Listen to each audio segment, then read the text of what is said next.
શ્રી ગણેશાય નમઃ. મિત્રો, આપ જોઈ રહ્યા છો આપણી યુટ્યુબ ચેનલ આશીર્વાદમાં આપ સૌનું સ્વાગત છે. આજે આપણે આ વિડીયોમાં ભીષ્મ પિતામહનું ઈચ્છા મૃત્યુ, મોક્ષ ગતિ, ધર્મનો ઉપદેશ, બાળશૈયા પર ભીષ્મ પિતામહની મોક્ષ ગતિ તથા ભીષ્મ પિતામહે યુધિષ્ઠિરને કહેલું સનાતન ધર્મનું અને રાજધર્મનું સંપૂર્ણ જ્ઞાન વિશે આજે આપણે આ વિડીયોમાં સાંભળીશું.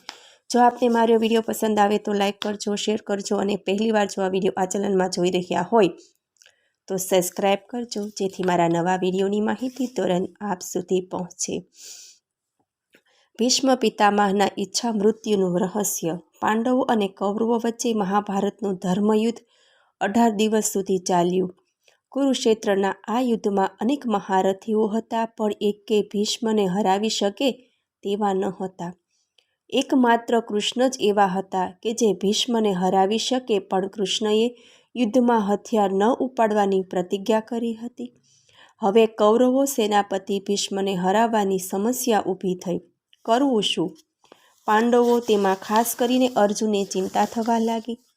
તેથી અર્જુને તેના રથના સારથી શ્રી કૃષ્ણને આ અંગે પૂછ્યું કે હે ત્રણે કાળના જ્ઞાતા, વિરાટ સ્વરૂપવાળા પ્રભુ, ભીષ્મ પિતામહના મૃત્યુનું રહસ્ય શું છે?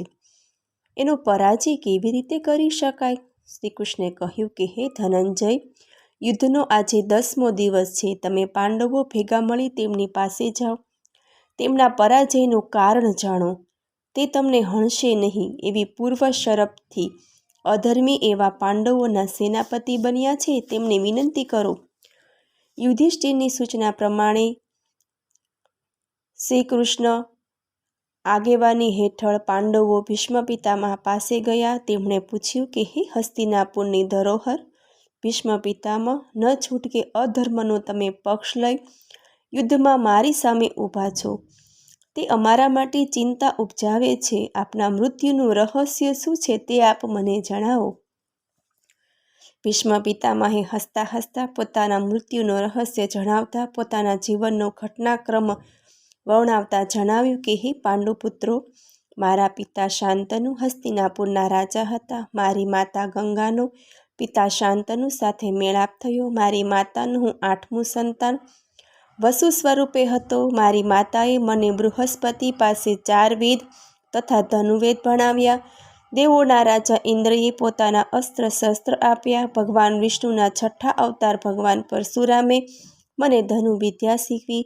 મારી માતાએ મને સર્વગુણ સંપન્ન તથા યુદ્ધમાં અજેય અને પરાજિત ન થાવ અપરાજિત બનાવી પિતા શાંતનુને સોંપ્યો. પિતાએ મને હસ્તિનાપુરની ગાદીએ બેસાડ્યો. મારામાં સર્વગુણ સંપન્ન દેવી શક્તિઓ હોવાથી મારું નામ દેવવ્રત પાડ્યું હતું. સમગ્ર ચિંતામાંથી મુક્ત થઈ મારા પિતા ગંગા નદીમાં સ્વેર વિહાર કરતા હતા. એ વેળાએ મત્સ્યગંધા સત્યવતીના મોહ પાશમાં બંધાયા. સત્યવતીના પિતાએ તેમની પુત્રીથી જે સંતાનો થાય તેમણે જ હસ્તિનાપુરની રાજગાદી સોંપવી એવી પ્રતિજ્ઞાનો પ્રસ્તાવ મૂક્યો. પિતા શાંતનુ આ પ્રસ્તાવથી દુઃખી થવા લાગ્યા અને બીમાર પડ્યા. પિતાનું આ દુઃખ મારાથી સહન થયું નહીં.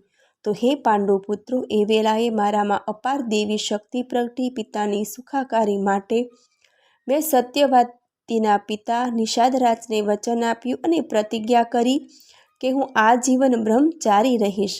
સત્યવતીના સંતાનો જ હસ્તિનાપુરની ગાદી સંભાળશે. હું તેમની તથા હસ્તિનાપુરની રક્ષા કરીશ. નિષાદરાજને વચન આપી હું સત્યવતીને રથમાં બેસાડી હસ્તિનાપુર લાવ્યો. મારા પિતા સત્યવતીને નિહાળી સાજા થવા માંડ્યા. મારા પિતાએ મારી ભીષણ પ્રતિજ્ઞાથી પ્રસન્ન થઈ મને વરદાન આપ્યું કે હે મારા નિષ્પાપ પુત્ર, જ્યાં સુધી તું જીવવા ઈચ્છીશ ત્યાં સુધી મૃત્યુ તારો વાળ પણ વાંકો નહીં કરી શકે. તારી સ્વીકૃતિ લઈને જ તે તારા પર પોતાનો પ્રભાવ પાડી શકશે. આમ કહી ભીષ્મ પિતામહે પાંડવોને તેમના ઈચ્છા મૃત્યુનું રહસ્ય સમજાવ્યું. દેવવ્રતમાંથી ભીષ્મ નામ સાથી પાડ્યું એ જાણી પાંડવોને પણ પિતા ભીષ્મઃ તથા પ્રપિતામહ અંગે જાણવા મળ્યું. ભીષ્મ પ્રતિજ્ઞા તથા ભીષ્મના ઈચ્છા મૃત્યુનું રહસ્ય મહાભારત ગ્રંથમાં ભગવાન વેદવ્યાસે ખૂબ જ વિસ્તારપૂર્વક રીતે વર્ણવ્યું છે. મહાભારતના યુદ્ધનો 10મો દિવસ હતો. અર્જુને પિતામહના મૃત્યુનું રહસ્ય જાણ્યું. મહાભારતનું યુદ્ધ પૂર્ણ થવાને 8 દિવસ બાકી હતા. સૂર્યનારાયણ દક્ષિણાયનમાં હતા. પોષ માસ શરૂ થઈ ગયો હતો. કૌરવો તથા પાંડવોની છાવણીમાંથી મોટાભાગના યોદ્ધાઓ વીરગતિને પામ્યા હતા. કૌરવોનો પરાજય નિશ્ચિત જણાતો હતો. શ્રી કૃષ્ણએ અર્જુનને પ્રેરણા આપી કે ભીષ્મ પિતામહની ઈચ્છા મૃત્યુનું વરદાન છે અને યુદ્ધ પૂર્ણ થવાનું બાકી છે, તો બાકીના દિવસોમાં ભીષ્મને શૈયાની આવશ્યકતા પડશે. તેથી તમે તેમના માટે બાણશૈયાનું નિર્માણ થાય.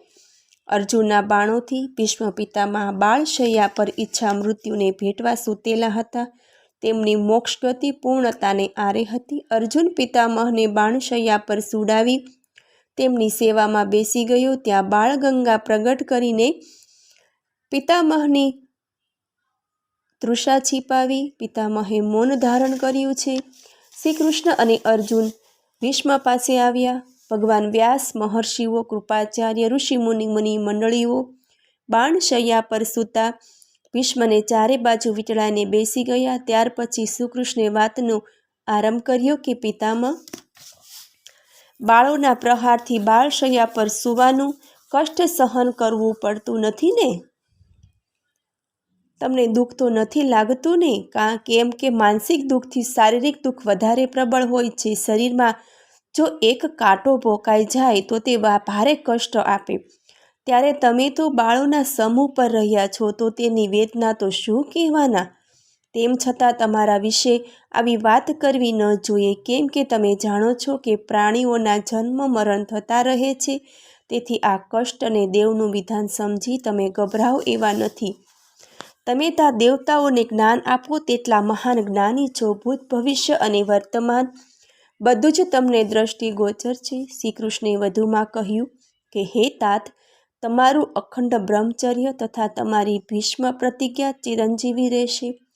ત્રણેય લોકમાં સત્યવાદી, ધર્મપરાયણ, શૂરવીર તથા મહાપરાક્રમી શાંતનુ નંદન ભીષ્મ સિવાય બીજા કોઈને જાણ્યા નથી, જે બાળશૈયા પર સૂઈને પોતાના તપોબળથી તથા પિતાના આશીર્વાદથી શરીરને માટે સ્વાભાવિક મૃત્યુને રોકવા સફળ થયા હોય.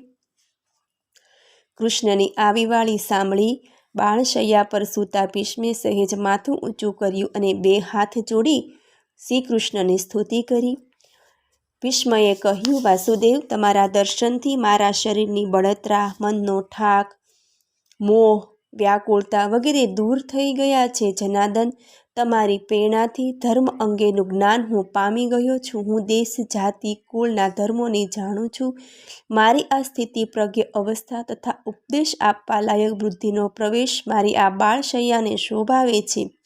તો હે ગોવિંદ, તમારી આજ્ઞાની રાહ જોઈને ઈચ્છા મૃત્યુને ભેટવાની પળોમાં મારા પુત્રો તથા પ્રપુત્રો તથા સમગ્ર સંસારને જીવનનું રહસ્ય તથા રાજધર્મનો ઉપદેશ આપવાની હું ઈચ્છા રાખું છું.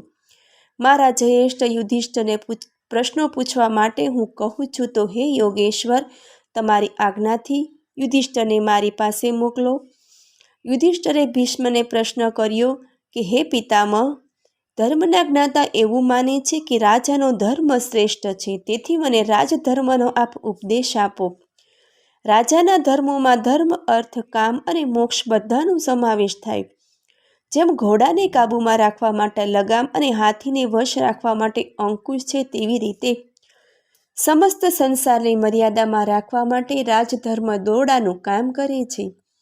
ભીષ્મ પિતામહે કહ્યું કે યુધિષ્ઠિર, વિશ્વવિધાતા શ્રી કૃષ્ણ અને ઋષિમુનિઓ તથા બ્રાહ્મણો દ્વારા વેદ, ઉપનિષદ તથા તમામ પ્રકારના સંસ્કારોથી વર્ણવાયેલા સનાતન ધર્મનું વર્ણન કરું છું, તે તમે સાંભળો, જેનાથી રાજધર્મનું સંપૂર્ણ જ્ઞાન થશે.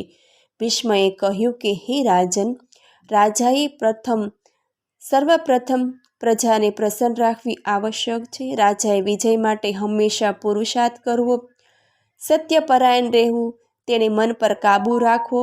રાજાએ કદી ધૈર્ય છોડવું નહીં. ક્રોધ તથા વેરવૃત્તિ રાજાના શત્રુઓ છે. રાજાએ મનથી પણ ધન સંગ્રહ તથા સ્વાર્થવૃત્તિને સંસારના પ્રલોભનોમાં રહેવું નહીં. સ્થિતિપગ્ર થઈ સાધુ ભાવથી પ્રજાની સેવા કરવી, ભોગવિલાસ તથા પાખંડીઓથી દૂર રહેવું, ધર્મની રક્ષા કરવા, અસુરોનો સંહાર કરવાની શક્તિ પ્રાપ્ત કરવી. બાણશૈયા પર સૂતેલા ભીષ્મ, યુધિષ્ઠિર તથા મુમુક્ષોએ સનાતન ધર્મનો ઉપદેશ આપતા શ્રીકૃષ્ણ તરફ નજર ફેરવે છે. શ્રીકૃષ્ણ ભીષ્મનો ઈશારો સમજી છે. શ્રીકૃષ્ણ સમજી ગયા કે હવે ભીષ્મની ઈચ્છા મૃત્યુની પળ નજીક છે. શ્રીકૃષ્ણ ભીષ્મની નજીક આવી તેમના ગુણગાન કરે છે. શ્રીકૃષ્ણ ભીષ્મને તેના દિવ્ય સ્વરૂપનું દર્શન કરાવે છે.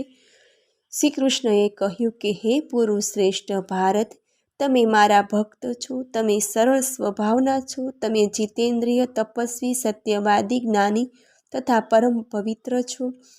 તમારી સેવામાં મારો દિવ્ય લોક પ્રસ્તુત છે. ત્યાં જઈને પાછું તમારે આ સંસારમાં આવવું પડશે નહીં. ત્યારબાદ તમે શુભ કર્મોના ફળ સ્વરૂપે ઉત્તમ લોકમાં જશો. જુઓ, આ દેવતાઓ અને વસુઓ વિમાનમાં બેસીને આકાશમાં અદૃશ્ય રૂપે રહીને સૂર્ય ઉત્તરાયણ થતાં તમારા આવવાની રાહ જોઈ રહ્યા છે.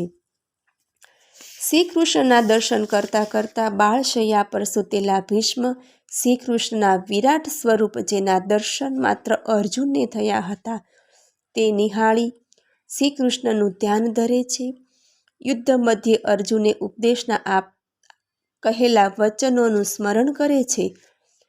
વાસાંસી જીવાની યથા વિહાય નવાણી ગૃહાંતિ નરોપરાણી તથા શિર્યાણી વિહાય જીણા નૈયાની સંયાની નવાની દેહી નૈનમ છિદ્દંત છત્રાણી નૈનમ દહતી પાવક ન ચૈનમ કલેદયંત્યોપો ન શોષ્યતિ મારુતઃ.